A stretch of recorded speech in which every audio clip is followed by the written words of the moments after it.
they've all had to move everything themselves over the new network, so it's been a lot of moving.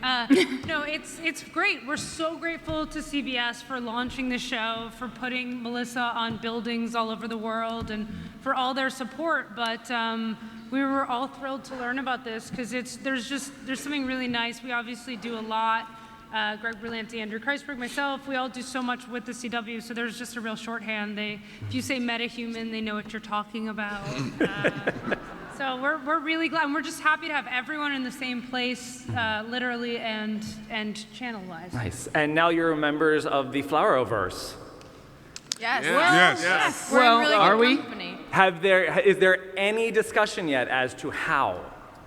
Oh, yes. Yeah? Oh, yes. Yeah, okay. It's very complicated, and I'd have to kill you. But no, we're super excited for the crossovers over all 4 shows. It's going to be an incredible week. All right, so how did you swing getting Superman for this next season? It's not, it wasn't hard. To be honest, it's just that in season 1, the show's about Kara, and it's about Supergirl. And so that was sort of confused matters a little bit to have Superman there. But now I think everyone, you guys know her now, right? I mean, you have a sense of who she is, and this show is about family, and it's about the family that you make as an adult, and this family that's come together, and then it's also about the family you came from, and Clark is now that Laura Benanti is full-time playing Melania Trump, we only have Clark to represent the family. So I think it's only natural now that Kara reconnects with him. All right, and I know this is a huge deal. This is massive, but this is Supergirl, and it is about Melissa Benoist. This has been such a great season for you. For people who didn't know you from Glee or anything like that, what a great ride. How has it been? I'm just happy to have made it out alive.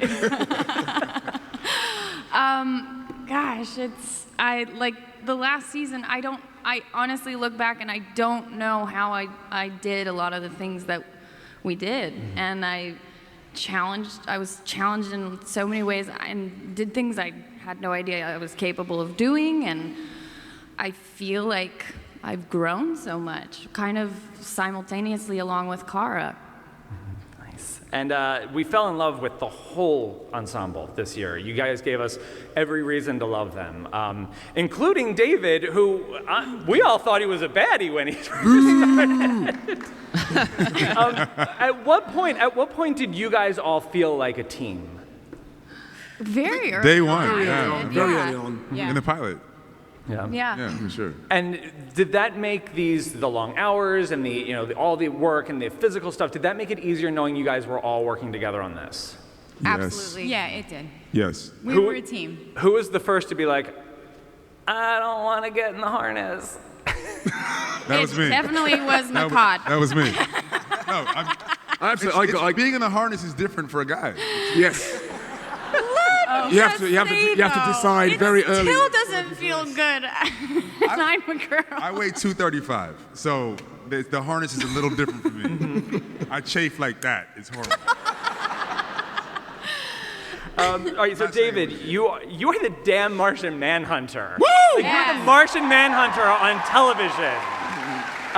And lastly, like I said, we all thought this guy was going to be a villain. How was kind of sitting on that secret and knowing that this guy was going to eventually go green? Well, actually, when I did the panel this time last year, I had no idea I was going to be Martian Manhunter. So it was a great reveal for me, and it was just so funny to look online the next day when he was revealed and just see all these videos of people just jumping up and down and screaming when he actually revealed himself as the Martian Manhunter. It was just awesome. But that scene, your performance in that scene, though, I was so lucky to be in the room with him during that scene. Yeah. We make a great team. It was impeccable. We do. You guys really do. You do. You guys, I love this team. And also, Chyler, I gotta say, I think you have chemistry with everyone. Because it's literally like every episode, I'm like, Chip. I kind of feel like she hates Jimmy Olsen. I don't think she likes James that much, though. No. I had to vet you out a little bit, because, you're digging on the sisters. So, yeah. Check you out, man. So where is Alex headed this year? Because last year also at this time, we didn't know that Alex was going to be such a badass. Well, oh, thanks. You know, what's really cool about this season is we've established so much about who Alex is in the DEO, her relationship with Jean and that journey and where that went from and then where it is now, and then her relationship obviously with Kara, and we kind of established Alex that way, but didn't really get to see very much about her outside of those elements. And so this season is an opportunity for us to kind of learn a little bit more about her and just kind of see who she is, what she wants, because now she's kind of in a place where she can sort of make those decisions a little bit, and she's always has taken care of Kara, and since she's come into her own so much, it's kind of like, okay, I have a little room to kind of maybe not be in the cave all the time. Maybe not be in the loft all the time. Where does Alex live? I have no idea. I just assume she lives in the hallway because that's where we always see her. Yeah, just or in coming the into the DEO. apartment. Yeah. She's like Kramer. Yeah. But I just skid into everything. No, but it is. It's cool. And the journey between, you know, Jean and Kara and Alex to figure out where Jeremiah Danvers is, if he's out there, and what happened, and that's kind of like their unified journey in a sense. Nice. All right, and Mehcad, you are ready for romance next season? Define ready and define romance? Well, last time we saw you and Kara, things were not platonic. Oh, yeah, we ended up in a lip lock, and yeah. Yeah, long overdue. Yeah, and it's weird because I read the first, I read 201, and it starts with our wedding, so I thought that was really fast. I thought that was really fast. I think that's been rewritten, actually. Oh, my bad. Okay, cool. No, it's like it's a workplace relationship. It's a new relationship, so it's gonna have up and downs and some tumultuous things. And you know, she's still finding out who she is as a woman, and I'm still finding out who I am. You know, and I think that may get in the way a little bit too. So we'll see. What do you guys think? Yeah? I didn't even ask you specifically. That was great. Because I'm guessing he'll probably have to get clearance from Superman. We have some bro time to talk though. We got a little bit of time. Yeah, we got a little bro time. There's some bro time coming up between us. Nice. You know Jimmy a little bit. Jeremy, so my dream for Winn is that every season he falls in love with a villain. I want him to have like the worst Tinder experience every season. Great. Would it be like Vinder then? Because it's like villain for villain. Vinder. I like it, Vinder. I called it. Hashtag. Do you feel like this guy is perpetually going to be the one who's like, wah, wah? Thank you. In the romance department. You're talking about Winn, right? Yes. I had those experiences earlier on. No, actually, no, I don't think that. I mean, I think that would be really funny, and maybe we'll play with that for a while. But, you know, in the first season, we saw Winn kind of go from this, like, meek, unassuming, completely unconfident guy to, you know, meeting, finding out about Kara's powers, and through, you know, helping her and meeting all these other people and meeting James, and he sort of has come into his own and grown more confident. And I don't know, I think confidence is pretty sexy, so maybe he'll find somebody a little bit. All right. That maybe won't break his heart, but I don't know. But I also think, you know, we saw a lot of Winn's romantic escapades last season, and this season I think we're gonna get to see you know, Winn kind of reaching his full potential, because he was an IT guy at Catco, when really he's this great computer genius. So we'll see him kind of using his skills in a more productive manner. Okay, well that's what I wanted to follow up with. Oh. Is, in addition to his bad taste in women, he also has great taste in tech. And whenever he's in the DEO, he's like a kid in a candy store. Yep. Do you think there's a possibility that he would end up moonlighting there? Maybe, yeah, you know, it could be. I mean, I feel like he already has been moonlighting, so I think he's looking for a straight up job. I think it would make the DEO a little bit more fun. I think so, yeah. It's a little serious right now. Do you think John could handle it? That's a good idea. Damien, that's a good idea. Yeah, we need some more laughter in the DEO. Yeah, that's a good idea, It was Damien. pretty heavy. All right, so Mr. Hoechlin. Yes. Mr. Chyler Hoechlin. This is not a minor character. This is an icon, and you have gone now from Wolf of Teen to Man of Steel. What is this like? Finding out, oh, they've picked me to play Superman. Definitely incredibly surreal.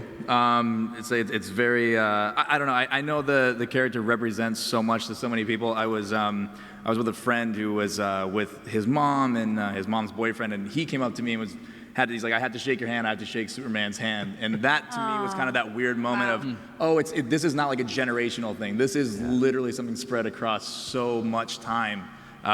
There's a responsibility to that character. So that's something that I take on with great pride, and I'm just excited to kind of see what we can do with that character in this great world that these guys have created in this first season. So I'm really excited. All right. Have you tried on the suit yet? I have not tried on the suit yet. All right. Yes, that'll be a moment for sure. Yeah. But he looks great in the Halloween costume. There you go. There you go. We'll take that. That was a placeholder. It was a onesie. It's pajamas. I tried it on. It didn't fit. And then I tried it on. I ripped it in half. It was horrible. I have a theory that Winn literally just has backups of every superhero costume that he just puts on just in his spare time. And sits around the house. There's certain things that Kara has gotten involved in, as have Alex, that Clark might not be down with, such as the killing of Astra, things like that. How is he going to? Like, what brings him? I mean, I don't think Kara was totally down with the killing of Astra. No, in fairness. I think that Clark has a very different experience of what it means to have superpowers on Earth, and he was raised with them and with certain values. So there's definitely some real kind of headbutting and philosophical approaches that are different, and we'll get into all that. The other thing I just wanted to say, though, is, Melissa Benoist is also a superhero, and she is so hardworking and so sweet and so nice, and is so nice every time any little girl or boy comes to meet her, and we're all just so lucky that we have an actual Supergirl playing Supergirl. Here, here. Really is.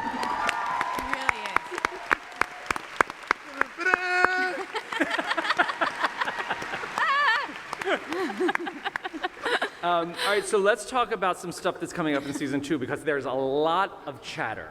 There's a lot of rumors, assumptions, hopes. You've got Maggie Sawyer coming on. Yes, You've got very Floriana Leigh. exciting. So what is the story there? Because we know that Maggie is connected to Batwoman. There's all that stuff going on. What can you tell us? I will say that she's an incredible actress and really tough and a real badass. And I think one of the things that we're really proud of is having a lot of strong, badass ladies on television, and she's going to be another one. All right. Okay. I second that. Is she going to have people in her life that we could possibly look forward to? Well, everybody has somebody in their life. Come on.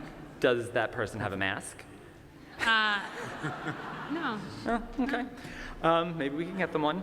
And then you have Ian Gomez. Yes, who's so fantastic. He's going to play Snapper Car, and he came in and he really does this sort of like, well, this reference will not mean anything, but he's like very Lou Grant. Just for the 5 people here that know what I'm talking about. Eventually they'll remake it. Yeah, what's great is that I think if you guys watch the show, a lot of people really respond, like even Kat responds really positively to Supergirl, even if Kara drives her crazy. Like everybody likes Supergirl or Kara, usually, but not Ian. He really could not, he doesn't fall for either of their tricks, which is really going to be a lot of fun. Nice. And then this is so great. Linda Carter as the president. Awesome. Linda Carter as the president.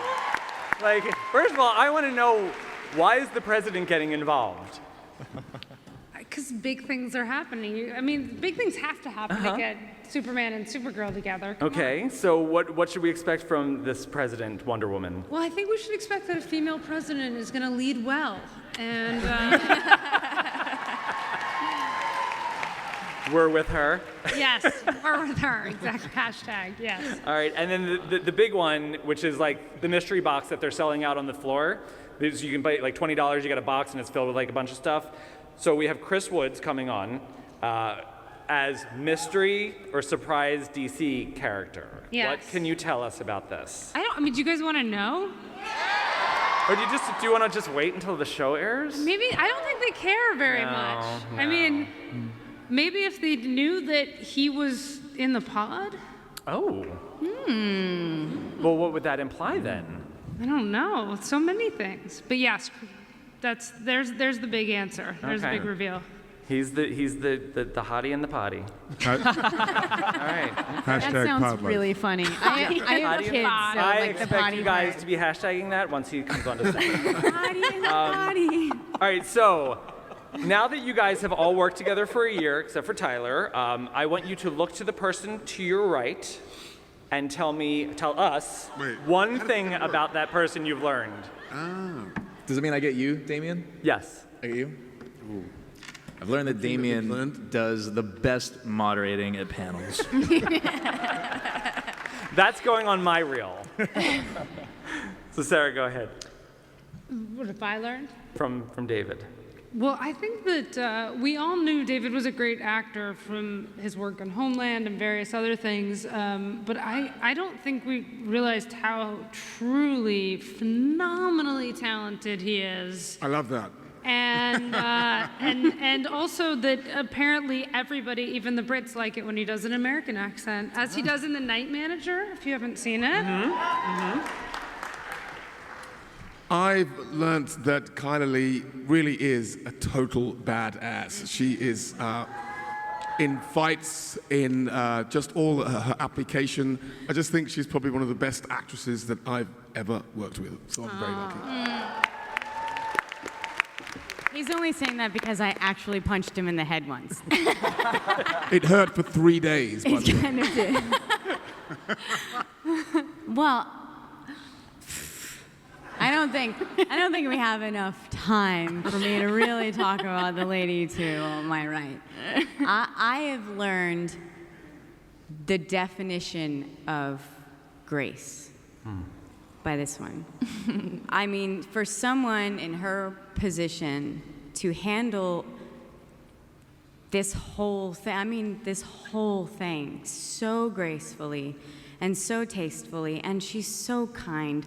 But not only that, I mean, even just sitting at the table reads, when she's reading the script the first time and reading it out loud, and I'm just watching her, I'm like, she's so good. And then I'm like, I think I'm doing an awful job, but she's so good. No, she is. She's just, you are a lovely human being, and I just am so grateful that my little girls get to look up to somebody like you, and she's just inherently good.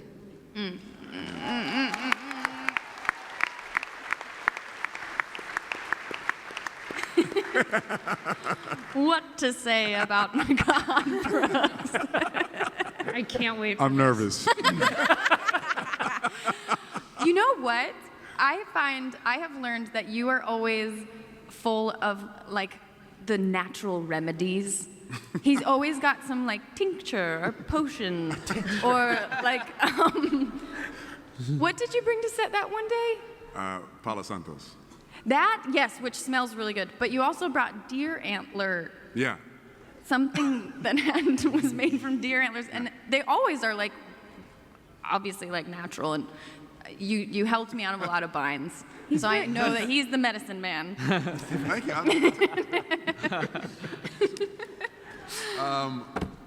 Medicine man talking. What I've learned about Jeremy J.J. Jordan, the things I could say about this man. What I will say, the couple things I will say. He honestly is one of the best actors I've ever encountered in my life. Really. He's one of the funniest people I've ever encountered in my life, and also one of my favorite. And it's a joy to come to work every day and see his smiling, smug look. I don't know how you can smile and be smug at the same time, but he's pulled it off. And I love working with all these guys. See, that's That's it right there. There That was it. That's it. It's very Jason Priestley, but it's amazing. And I love this guy. I love the entire cast. But Jeremy and I have a lot of work together, and it's just a joy. It really is. Thanks. You sweet. You're all right. I guess I have to say something about you, Tyler, who I met 4 days ago. Yeah. You. Just take a shot. Take a guess. It's fine. It doesn't have to be true. Just make him laugh. It's fine. It doesn't have to be true. What if I just stare adoringly at you for?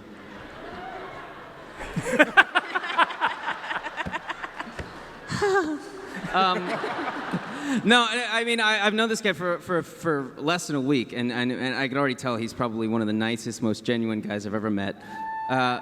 He's got just the loveliest eyes. He just does that one unbutton just enough, just a tease. It's just a tease. And I know he hasn't tried on the costume yet. Come on, but.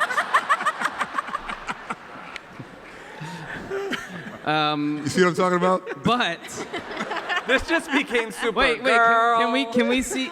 Can you do the curl? The hair curl? Yeah, do it. Bro, you gotta Do it. do it. Just Do it. Do it. Do it. Do it. Is that coming down? There it is. Yeah! Oh my There's God, your it's Clark Kent. Superman! Oh my There's God, your it's Clark Superman! Kent. Oh my God!